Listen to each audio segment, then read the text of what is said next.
ప్రస్తుతం ఆంధ్రప్రదేశ్ ప్రభుత్వం తన మార్కు చూపించుకోవాలనుకుంటోంది. గత ప్రభుత్వ మార్కును జగన్మోహన్ రెడ్డి గారి ముద్రను కంప్లీట్‌గా చెరిపివేయాలనుకుంటుంది. పట్టాదారు పాస్ పుస్తకాలు వెనక్కి తీసుకొని మళ్ళీ ఆంధ్రప్రదేశ్ ప్రభుత్వ రాజముద్రతో ఇవ్వాలనుకున్న, అలాగే కొన్ని వ్యవస్థలను కూడా విలీనం చేయాలనుకుంటుందా? ఇప్పటికే రేషన్ వాహనాలు అయితే ఇక ఇంటింటికి రావు అనేది ఒక సంకేతం. ఇంక రేషన్ షాపులే మళ్ళీ యథావిధిగా రాబోతున్నాయి. వాలంటీర్ వ్యవస్థ కూడా అయోమయంగానే ఉంది. కొనసాగిస్తారని కొంతమంది వాలంటీర్ల విషయంలో ఏం మాట్లాడకుండా సైలెంట్గా ఉన్నారు మొన్న సమాచార శాఖ మంత్రి. అలాగే సచివాలయాలకు సంబంధించి సెక్రటేరియట్ సిబ్బంది వాళ్ళు ఉంటారా, లేదంటే సచివాలయ వ్యవస్థలను కూడా విలీనం చేస్తారా?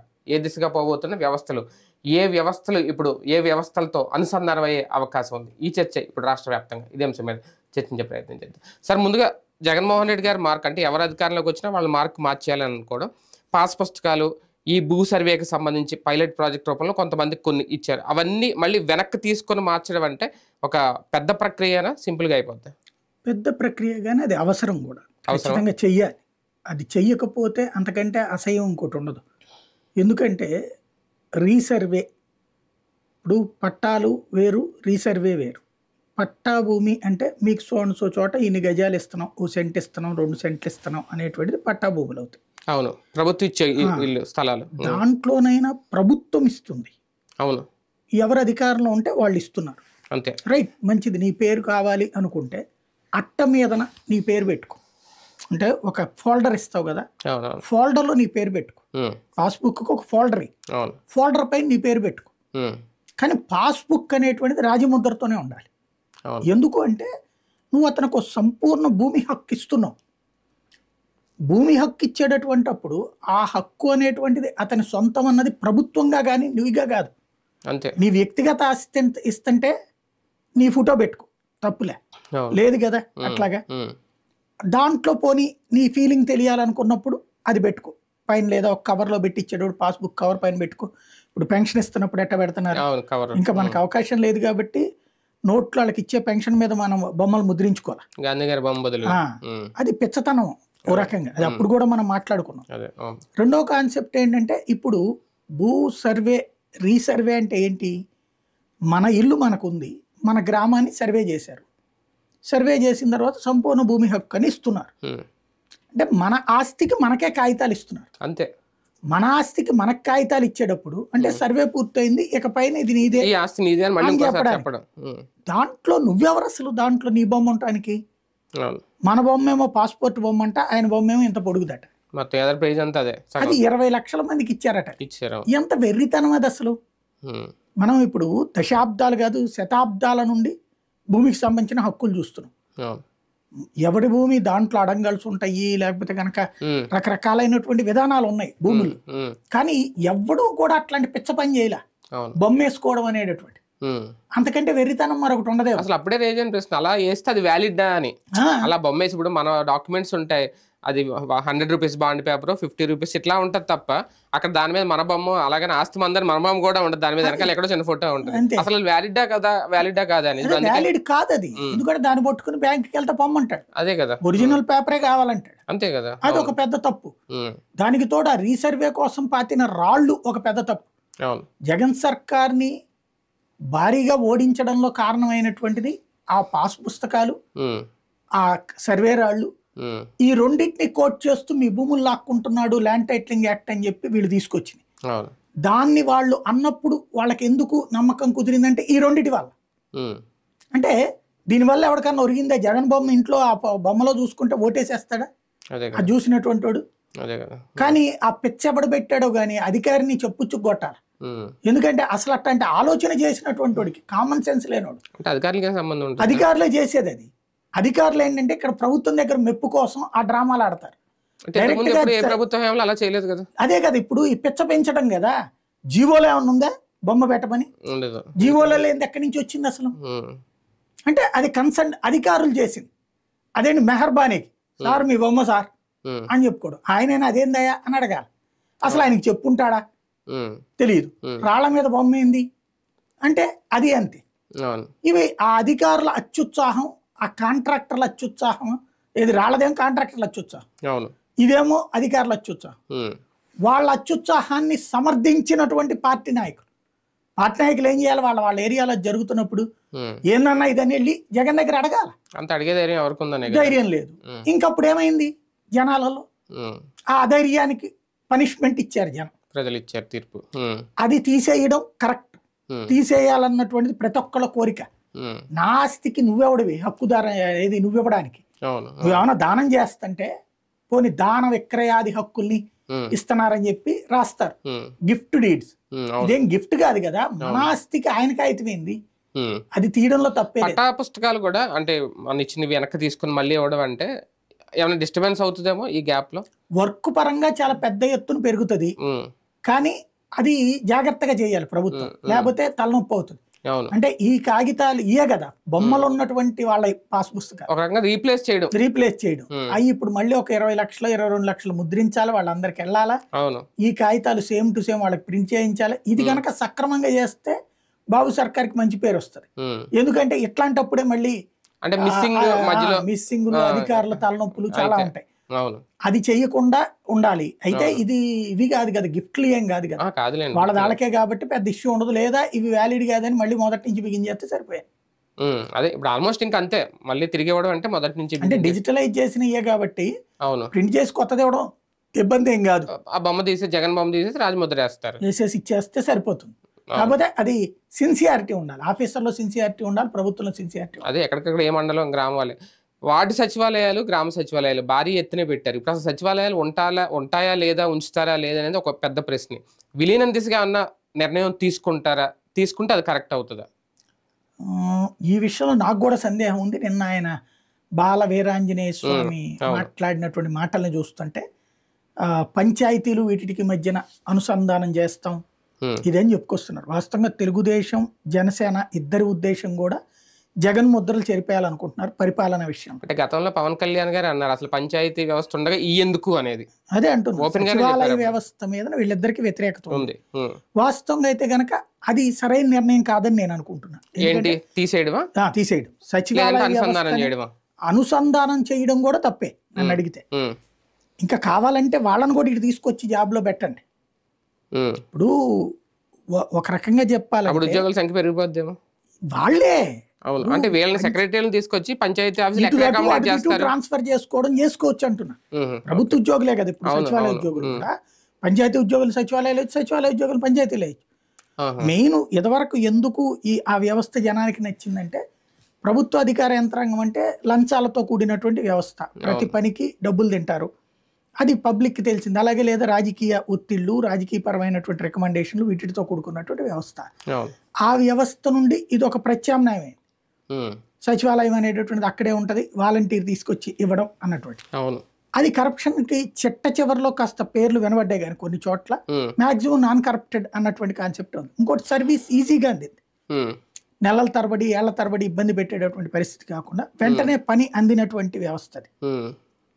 కాబట్టి ఆ వ్యవస్థ అన్నటువంటి దాన్ని తీస్తే మాత్రం సరైన ఆలోచన కాదు.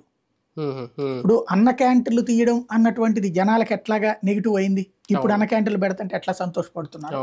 ఇది అంతే. సచివాలయ వ్యవస్థ, వాలంటీర్ వ్యవస్థ అన్నటువంటిది తీసేస్తే బానే ఉంటది వాళ్ళ వరకు పార్టీ పరంగా.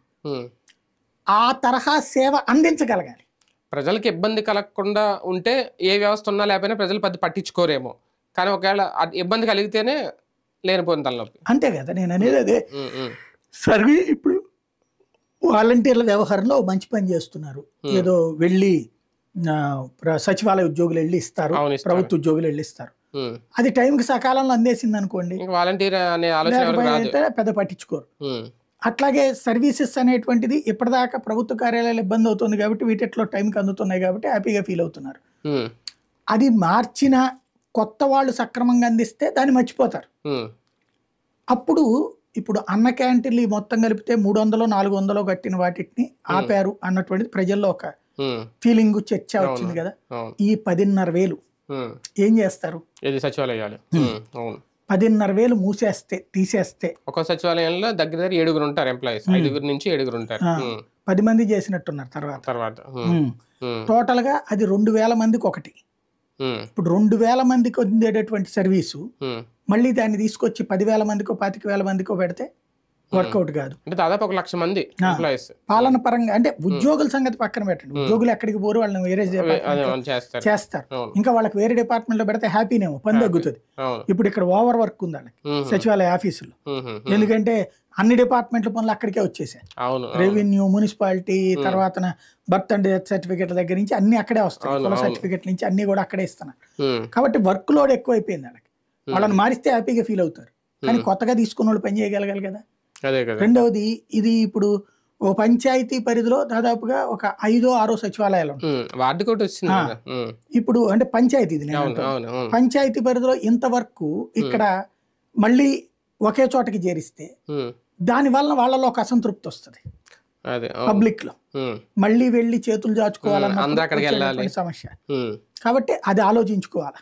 అంటే ఇంటికి పంపిణీ అనేది కరెక్ట్ సక్రమంగా జరిగితే ఏ వ్యవస్థను ఎందులో విలీనం చేసుకున్నా పట్టించుకోరు, అది ఆపేంత సాహసం చేస్తారా? లేదంటే సెక్రటరీ ఉద్యోగులు ఇప్పుడు అలాగే నెల రేపు ఒకటి వాళ్ళతో పంపిణీ చేస్తామని చెప్పేశారు, వాళ్ళనే కంటిన్యూ చేస్తారా? చూడాలి, అది రేపు పొద్దున ఇంకొక 2 నెలలు పోతే కానీ తెలియదు. ప్రస్తుతానికైతే మాటలు చూస్తుంటే దాన్ని పక్కన పెట్టి ఇలా చెయ్యాలనుకుంటున్నట్టు కనబడుతుంది. వాలంటీర్ వ్యవస్థ సంగతి ఏంటి? కంప్లీట్ గా రూపుమాపుతారు ఆ వ్యవస్థని, వాలంటీర్ వ్యవస్థ అనేది? ఇప్పటికే ఉద్యోగాల్లో ఉన్న వాళ్ళ సంఖ్య కూడా 1,60,000 ఎంతమంది ఉన్నారు రిజైన్ చేసిన వాళ్ళు కాకుండా?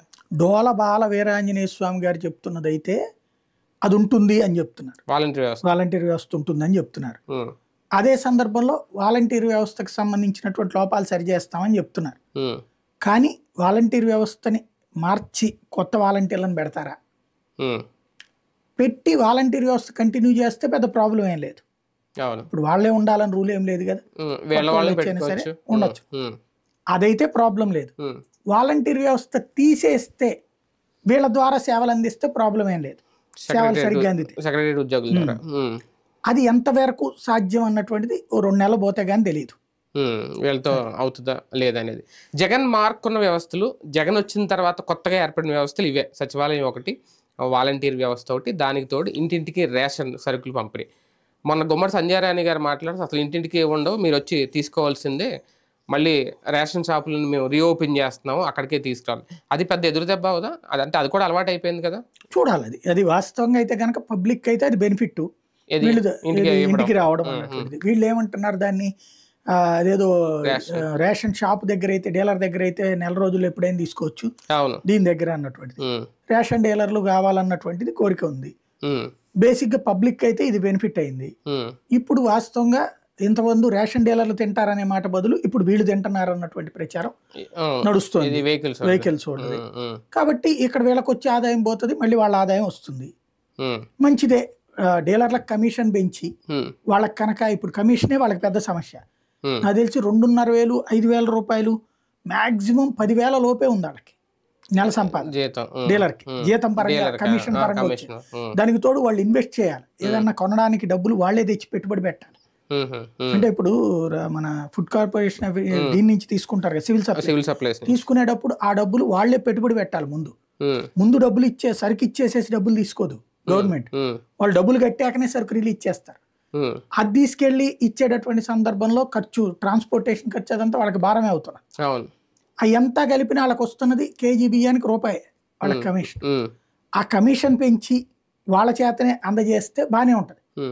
లేదా ఇన్ని వెహికల్స్తో వద్దు అనుకున్నప్పుడు ఈ వెహికల్స్ వాళ్ళకి అనుసంధానించైనా పెట్టాలి. ప్రస్తుతం ఏంటంటే ఇవాళ రోజున రేషన్ షాపుల దగ్గరికి వెళ్ళి మోసుకుని సరుకులు తీసుకెళ్ళడం, ఇదివరకు ఏం చేసేవాళ్ళు అంటే కాస్త లేబర్ వైర్కి అయితే మోసుకెళ్ళగలిగేవాళ్ళు, కానీ మధ్యతరగతి వాళ్ళకి ఇబ్బంది. దిగు మధ్య తరగతి వాళ్ళకి ఏ రిక్షాలు తీసుకురావడము, లేకపోతే ఎవరన్నా వచ్చి తీసుకెళ్ళడము ఇది జరుగుతుంది. ఇప్పుడు ఇళ్ళ దగ్గర అయ్యేటప్పటికి సందు మొదట కేకేయడం కూడా కష్టమే అంటున్నారు. సందు మొదటి నుంచి ఎవడు మోసుకెళ్తాడు అనేటు, సందు మొదటి నుంచి వస్తేనే మోసుకెళ్ళడం కష్టం అంటే రేషన్ షాప్ దగ్గర నుంచి మోసుకెళ్ళడం కష్టం అవుదా బేసిక్ గా. కాబట్టి ఇది అలవాటైనటువంటి, అంటే నోటి దగ్గరకు వచ్చిన ముద్ద లేదు, ఇది ఇంతకంటే అదే బెటర్ అన్నారు అనుకోండి, దెన్ పబ్లిక్ చూస్తారు.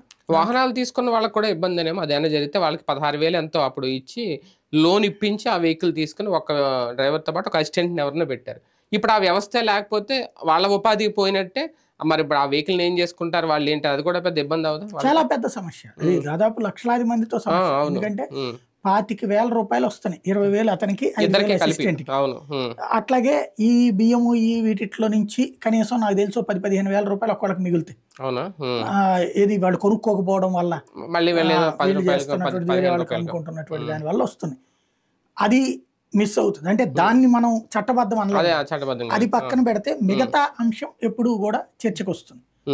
కాబట్టి అది ఎంతవరకు కంట్రోల్ చేస్తారనేటువంటి చూడాలి. అంటే అది గనక ముందు వాళ్ళకు ఉపాధి పోతుంది. ఇప్పుడు అసిస్టెంట్ అంటే వాళ్ళ ఇంట్లోనే ఒక భార్యను పిల్లలను తెచ్చుకుంటున్నారు. అట్లా 25,000 వాళ్ళే సంపాదించారు. ఒక రకంగా చెప్పాలంటే అదొక ఉపాధి మార్గం అయింది. రేషన్ డీలర్లే ఒక ఉపాధి మార్గం. రేషన్ డీలర్ల ఒక రేషన్ డీలర్ పరిధిలో 2-3 ఇట్లాగా ఉండటం వల్ల ఈ ఒకటి అనుకుంటా, ఒక రేషన్ డీలర్ పరిధిలో ఒకళ్ళు అనుకుంటా, ఇద్దరికి ఉపాధి వచ్చినట్టు రేషన్ డీలర్కి ఇటు. ఇప్పుడు ఈ ఉపాధి పోవడం అంటే చాలా పెద్ద ఇష్యూనే. ప్రభుత్వానికి కూడా ఒక అదనపు భారం ఏమైనా తగ్గుతుందా ఇది తీసేసి రేషన్ డీలర్లకి మళ్ళీ యథావిధిగా చెప్పడం వల్ల? అంటే దాంట్లో ఆర్థిక భారం ఏముంటుంది అంటే ఇప్పుడు వీళ్ళకి ఇచ్చి ఇవ్వక్కర్లేదు కదా, వీళ్ళ జీతాలు ఇవ్వక్కర్లేదు, అది పోతుంది. కానీ అది ఉపాధి పోయినట్టు కదా, వాళ్ళకి ఉపాధి పోయినట్టు. అది ఆటోమేటిక్ గా మళ్ళీ అసంతృప్తి రాదా? అసంతృప్తి అయితే వస్తుంది. రైట్, చూద్దాం. మొత్తానికి కొన్ని వ్యవస్థలు విలీనం కాబోతున్నాయా, కొన్ని మార్పులు, ప్రధానంగా జగన్మోహన్ రెడ్డి గారి మార్కు కనిపించకుండా చంద్రబాబు గారి పరిపాలన ఉండబోతుందా చూద్దాం. మరికొద్ది నెలల్లో ఎలాంటి నిర్ణయాలు తీసుకుంటారు ముఖ్యమంత్రి చంద్రబాబు నాయుడు గారు.